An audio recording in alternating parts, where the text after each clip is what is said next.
Hello everyone, रघुवर GK में आप सभी का स्वागत है। आज के क्लास में हम बिहार एसएससी से रिलेटेड टॉप 25 क्वेश्चंस का प्रैक्टिस करेंगे।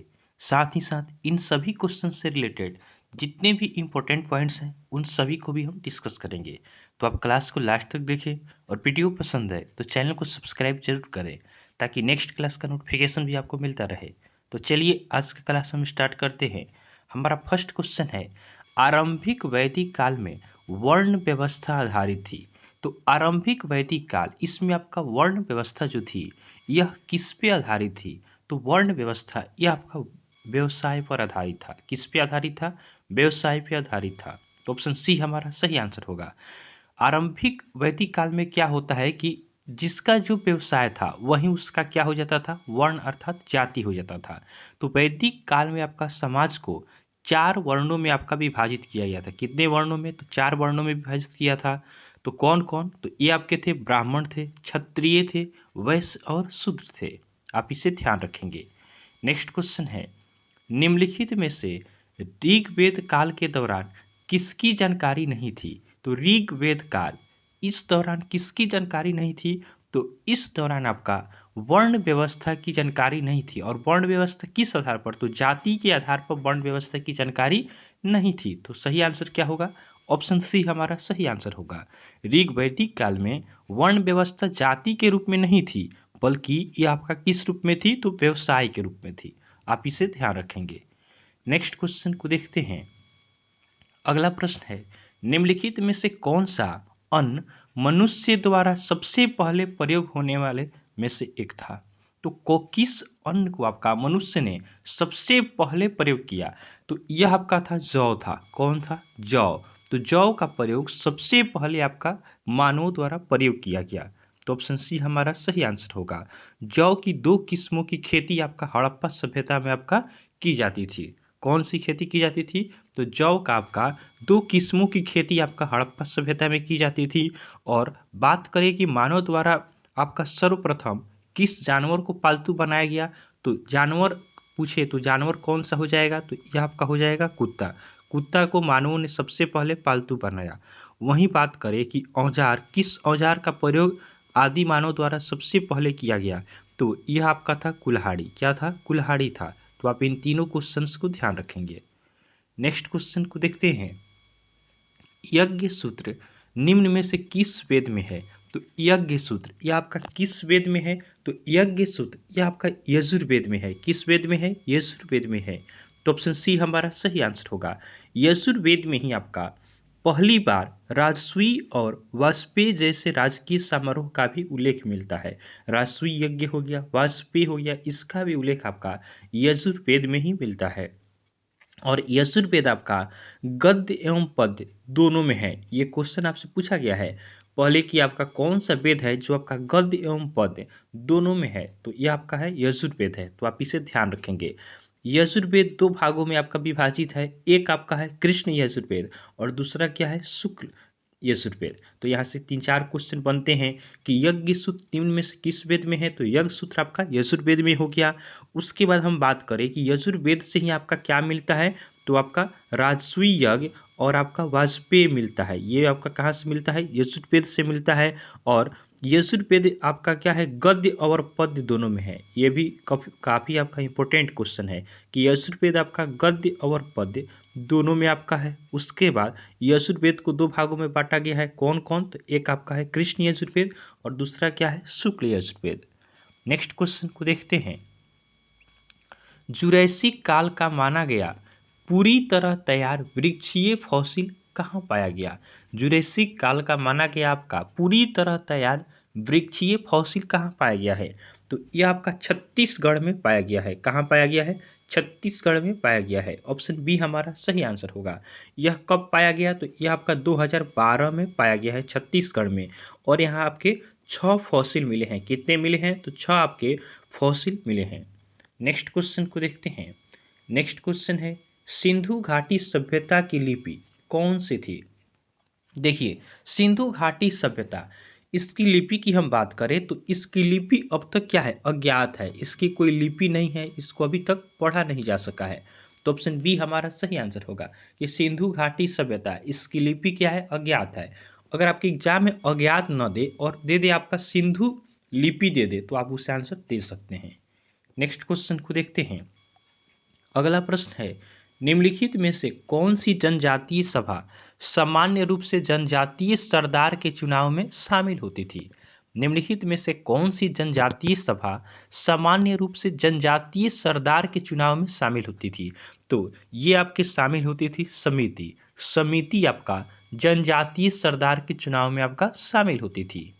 नेक्स्ट क्वेश्चन है, उपनिषद शब्द का शाब्दिक रूप से अर्थ होता है। तो उपनिषद का इसमें हमें अर्थ बताना है। तो उपनिषद, इसका अर्थ आपका होता है पास बैठना। क्या अर्थ होता है? पास बैठना। आप याद रखेंगे उपनिषद का क्या अर्थ हो गया? पास बैठना हो गया। और उपनिषद को आपका वेदांत भी कहा जाता है। उपनिषद को क्या कहा जाता है? उपनिषद को आपका वेदांत भी कहा जाता है। उसके बाद बात करें कि उपनिषदों की संख्या कितनी है, तो उपनिषद इनकी संख्या कितनी है? 108 है। वहीं बात करें कि सबसे प्राचीनतम उपनिषद कौन सा है, तो प्राचीनतम आपसे पूछे तो यह आपका हो गया कौन सा? बृहदारण्यक है। कौन है? बृहदारण्यक। यह आपका क्या है? प्राचीनतम उपनिषद है। तो उपनिषद से रिलेटेड आप इन सभी क्वेश्चन को ध्यान रखेंगे। नेक्स्ट क्वेश्चन है, आर्यन जनजातियों की प्राचीन बस्ती कहाँ है? तो आर्यन जनजाति, इनकी प्राचीन बस्ती की बात करें तो इनका बस्ती आपका है कहाँ पे? सप्त सिंधु में है। कहाँ है? सप्त सिंधु है। ऑप्शन सी हमारा सही आंसर होगा। सप्त सिंधु को आपका क्या कहा जाता है? इसे आपका 7 नदियों का क्षेत्र भी कहा जाता है। सप्त सिंधु को क्या कहा जाता है? 7 नदियों का क्षेत्र भी कहा जाता है। तो इस प्रकार आर्यन जनजातियों की प्राचीनतम बस्ती आपका सप्त सिंधु में है। नेक्स्ट क्वेश्चन है, सिंधु अर्थव्यवस्था की ताकत थी। सिंधु अर्थव्यवस्था, इसकी ताकत क्या थी? तो इसकी ताकत आपका कृषि थी। क्या थी? कृषि थी। तो ऑप्शन ए हमारा सही आंसर होगा। सिंधु अर्थव्यवस्था, यहाँ की ताकत क्या थी? तो कृषि थी। नेक्स्ट क्वेश्चन को देखते हैं। अगला प्रश्न हमारा है, भारतीय संविधान की रचना में निम्न में से किसने सर्वाधिक गंभीर आपका प्रभाव छोड़ा है? तो भारतीय संविधान की रचना, इसकी हम बात करें तो इसमें सबसे ज़्यादा प्रभाव किसका रहा है? तो सबसे ज़्यादा प्रभाव आपका भारत सरकार अधिनियम 1935 का रहा है। तो ऑप्शन डी हमारा सही आंसर होगा। भारतीय संविधान की रचना में सबसे ज़्यादा प्रभाव किसका रहा? तो भारत सरकार अधिनियम 1935 का रहा है। इस अधिनियम के द्वारा भारत में आपका संघात्मक सरकार की स्थापना की गई। आप याद रखेंगे भारत सरकार अधिनियम 1935 के तहत ही आपका भारत में संघात्मक सरकार की स्थापना की गई। कौन सी सरकार? तो ये आपका संघात्मक सरकार की आपकी स्थापना की गई। आप इसे ध्यान रखेंगे। नेक्स्ट क्वेश्चन को देखते हैं। अगला प्रश्न है, जुलाई 1946 में स्थापित संविधान सभा के सदस्यों में निम्नलिखित में से कौन शामिल नहीं थे? हमें बताना है कि जो आपका जुलाई 1946 में स्थापित किया गया संविधान सभा का, तो इसमें कौन से इसके सदस्य नहीं थे? तो देखिए डॉक्टर राजेंद्र प्रसाद इसके सदस्य थे, के मुंशी भी आपके सदस्य थे, उसके बाद अबुल कलाम आज़ाद भी थे, लेकिन महात्मा गांधी ये आपके संविधान सभा के सदस्य नहीं थे। तो हमारा सही आंसर क्या होगा? ऑप्शन सी हमारा सही आंसर होगा। नेक्स्ट क्वेश्चन को देखते हैं। अगला प्रश्न हमारा है, भारतीय संविधान अपनाया गया था। तो भारतीय संविधान को कब अपनाया गया? तो भारतीय संविधान को आपका 26 नवंबर 1949 को अपनाया जाता है। ऑप्शन सी हमारा सही आंसर होगा। भारतीय संविधान को 26 नवंबर 1949 को अपनाया जाता है। इसलिए आपका प्रत्येक वर्ष 26 नवंबर को संविधान दिवस के रूप में मनाया जाता है। संविधान दिवस कब मनाया जाता है? तो ये आपका 26 नवंबर को मनाया जाता है। आप इसे ध्यान रखेंगे। उसके बाद मूल संविधान में आपका 395 अनुच्छेद, मूल संविधान जब आपका बनकर तैयार हुआ तो इसमें आपका 395 अनुच्छेद थे और 8 अनुसूचियाँ थी। तो आप इसे भी ध्यान रखेंगे। ये आपका काफ़ी इंपॉर्टेंट क्वेश्चन बनता है। नेक्स्ट क्वेश्चन को देखते हैं। अगला प्रश्न है, निम्न में से भारतीय संविधान सभा का अध्यक्ष कौन था? तो देखिए भारतीय संविधान सभा का अध्यक्ष, इसके अध्यक्ष थे डॉक्टर राजेंद्र प्रसाद। कौन थे? डॉक्टर राजेंद्र प्रसाद थे। ऑप्शन ए हमारा सही आंसर होगा। डॉक्टर राजेंद्र प्रसाद को आपका अस्थाई अध्यक्ष कहा जाता है। संविधान सभा के अस्थाई अध्यक्ष किसे कहा जाता है? तो ये आपका डॉक्टर राजेंद्र प्रसाद को कहा जाता है। तो अस्थाई अध्यक्ष ये हो गए। कब इनका सिलेक्शन होता है? तो इनका चुनाव आपका होता है 11 दिसंबर 1946 को आपका क्या होता है? अस्थाई अध्यक्ष के रूप में चुन लिया जाता है। और अस्थाई अध्यक्ष पूछे तो अस्थाई अध्यक्ष आपके थे डॉक्टर सच्चिदानंद सिन्हा। सच्चिदानंद सिन्हा कौन थे? अस्थाई अध्यक्ष थे। नेक्स्ट क्वेश्चन को देखते हैं। अगला प्रश्न है डॉक्टर V.R. अंबेडकर अर्थात डॉक्टर भीमराव अंबेडकर ने संविधान का हृदय और आत्मा किसे कहा था? डॉक्टर भीमराव अंबेडकर ने संविधान का हृदय और आत्मा किसे कहा था? तो इन्होंने आपका संवैधानिक उपचारों का अधिकार, इससे आपका संविधान का हृदय और आत्मा कहा। तो ऑप्शन सी हमारा सही आंसर होगा। यह किस अनुच्छेद के अंतर्गत आता है? तो यह आपका अनुच्छेद 32 के अंतर्गत आता है। संवैधानिक उपचारों का अधिकार अनुच्छेद 32 के अंतर्गत आता है। उसके बाद ध्यान रखेंगे कि डॉक्टर भीमराव अंबेडकर को आपका भारतीय संविधान का जनक कहा जाता है। भारतीय संविधान का जनक किसे कहा जाता है? तो डॉक्टर भीमराव अंबेडकर को कहा जाता है। और ये प्रारूप समिति के अध्यक्ष भी थे। डॉक्टर भीमराव अंबेडकर ये आपके प्रारूप समिति के अध्यक्ष थे। और प्रारूप समिति में आपके सदस्यों की संख्या कितनी थी? तो 7 थी। आप इसे ध्यान रखेंगे। नेक्स्ट क्वेश्चन है हमारा, भारत में दल रहित लोकतंत्र का प्रस्ताव किसने रखा था? दल रहित लोकतंत्र अर्थात बिना किसी दल का लोकतंत्र का प्रस्ताव किसके द्वारा रखा गया? तो यह आपका रखा गया जयप्रकाश नारायण द्वारा। किसके द्वारा? जयप्रकाश नारायण। तो ऑप्शन ए हमारा सही आंसर होगा। जयप्रकाश नारायण, इन्हें आपका लोकनायक के नाम से भी जाना जाता है। किस नाम से जाना जाता है? तो लोकनायक के नाम से भी जाना जाता है। आप इससे भी ध्यान रखेंगे। नेक्स्ट क्वेश्चन को देखते हैं। संसद के केंद्रीय कक्ष में संविधान सभा की पहली बैठक कब हुई?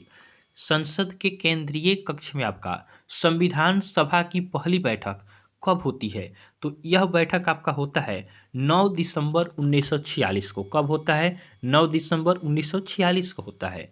तो ऑप्शन डी हमारा सही आंसर होगा। और इस दिन आपका सबसे उम्रदराज व्यक्ति जो आपके थे सच्चिदानंद सिन्हा, इन्हें अस्थाई अध्यक्ष के रूप में चुना गया। तो अस्थाई अध्यक्ष पूछे तो डॉक्टर सच्चिदानंद सिन्हा थे। अस्थाई अध्यक्ष कौन थे? तो अस्थाई अध्यक्ष आपके डॉक्टर राजेंद्र प्रसाद थे। इसके आगे ही आपका 11 दिसंबर को क्या किया जाता है? डॉक्टर आपका राजेंद्र प्रसाद को अस्थाई अध्यक्ष के रूप में चुन लिया जाता है। और संसद का केंद्रीय कक्ष संविधान सभा पहली बार कब गठित हुआ? तो यह आपका 9 दिसंबर 1946 को होता है। नेक्स्ट क्वेश्चन को देखते हैं। भारत की संविधान सभा ने किस वर्ष में कामकाज प्रारंभ किया? तो अभी हमने ऊपर देखा है कि संविधान सभा का कार्यकाल कब प्रारंभ होता है? तो ये आपका 1946 में होता है। तो ऑप्शन बी हमारा सही आंसर होगा। नेक्स्ट क्वेश्चन को देखते हैं। अगला प्रश्न हमारा है, एकात्मक सरकार में समस्त ताकत किसके हाथ में होती है? तो देखिए, एकात्मक जो सरकार होगी इसमें आपका समस्त ताकत किसके पास होगी? तो ये आपका केंद्रीय सरकार के पास होती है। तो ऑप्शन बी हमारा सही आंसर होगा। एकात्मक सरकार आपका संघीय प्रणाली के विपरीत होता है। तो आप इसे भी ध्यान रखेंगे। नेक्स्ट क्वेश्चन है, भारत में किस प्रकार का लोकतंत्र है? भारत में किस प्रकार का लोकतंत्र है? तो भारत में आपका प्रतिनिधियों का आपका लोकतंत्र है। ऑप्शन सी हमारा सही आंसर है। नेक्स्ट क्वेश्चन को देखते हैं। निम्नलिखित में से कौन सा देश आधुनिक लोकतंत्र की स्थापना करने वाला पहला देश था? निम्नलिखित में से कौन सा देश आधुनिक लोकतंत्र की स्थापना करने वाला पहला देश था? तो यह देश आपका है अमेरिका। कौन सा देश है? अमेरिका है। तो ऑप्शन सी हमारा सही आंसर होगा। अमेरिका के संविधान को आपका 1788 में अंगीकार किया गया। इसका अमेरिका का आपका संविधान कब अंगीकार हुआ? तो ये आपका 1788 में होता है। आप इसे भी ध्यान रखेंगे। नेक्स्ट क्वेश्चन को देखते हैं। अगला प्रश्न है, भारत के संविधान का निर्माता किसे कहा जाता है? तो भारतीय संविधान का निर्माता आपका B.R. अंबेडकर को कहा जाता है। तो ऑप्शन बी हमारा सही आंसर होगा। इन्हें भारतीय संविधान का जनक कहा जाता है। प्रारूप समिति के अध्यक्ष थे। प्रारूप समिति में कितने सदस्य थे? तो 7 सदस्य थे। आप इन सभी पॉइंट्स को ध्यान रखेंगे। नेक्स्ट क्वेश्चन है, संविधान की मसौदा समिति के अध्यक्ष समक्ष प्रस्ताव किसके द्वारा प्रस्तुत की गई? संविधान की मसौदा समिति के समक्ष प्रस्तावना किसके द्वारा आपका प्रस्तुत की गई? देखिए, तो प्रस्तावना यह आपका प्रस्तुत की जाती है पंडित जवाहरलाल नेहरू द्वारा। किसके द्वारा? तो पंडित जवाहरलाल नेहरू द्वारा। तो ऑप्शन ए हमारा सही आंसर होगा। पंडित जवाहरलाल नेहरू ये भारत के प्रथम प्रधानमंत्री थे और पंडित जवाहरलाल नेहरू ये रिकॉर्ड 12 बार लाल किले से तिरंगा फहराए हैं। सबसे ज़्यादा लाल किले से तिरंगा फहराने वाले कौन है प्रधानमंत्री? तो पंडित जवाहरलाल नेहरू हैं। कितने बार फहराए हैं? तो 12 बार। नेक्स्ट क्वेश्चन को देखते हैं। अगला प्रश्न है, भारत के गणतंत्रीय दल की स्थापना किसने की? भारत के गणतंत्रीय दल की स्थापना किसने की? तो इसकी स्थापना आपका डॉक्टर भीमराव अंबेडकर द्वारा की जाती है। तो ऑप्शन सी हमारा सही आंसर होगा। आज का हमारा लास्ट क्वेश्चन है, भारत में कैबिनेट मिशन किस लिए भेजा गया था? भारत में कैबिनेट मिशन यह किस लिए भेजा गया? तो यह आपका भेजा गया शक्ति के अंतरण के लिए, एक संवैधानिक व्यवस्था निश्चित करने के लिए। तो ऑप्शन बी हमारा सही आंसर होगा। भारत में कैबिनेट मिशन आता है किसके लिए? तो यह आपका शक्ति के अंतरण के लिए, एक संवैधानिक व्यवस्था निश्चित करने के लिए।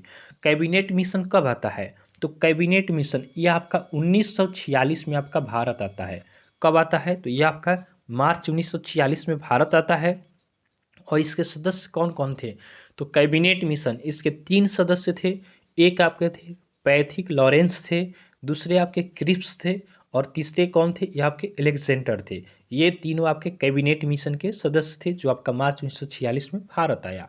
तो इस तरह हमने बिहार एसएससी से रिलेटेड टॉप 25 जीके क्वेश्चंस का हमने डिस्कशन किया है। तो आपको क्लास पसंद आया हो तो आप वीडियो को लाइक करें और चैनल को सब्सक्राइब जरूर करें, ताकि नेक्स्ट क्लास का नोटिफिकेशन भी आपको मिलता रहे। तो चलिए आज के लिए हम इतना ही रखते हैं, फिर एक नए टॉपिक के साथ आपसे मिलेंगे। तब तक के लिए धन्यवाद।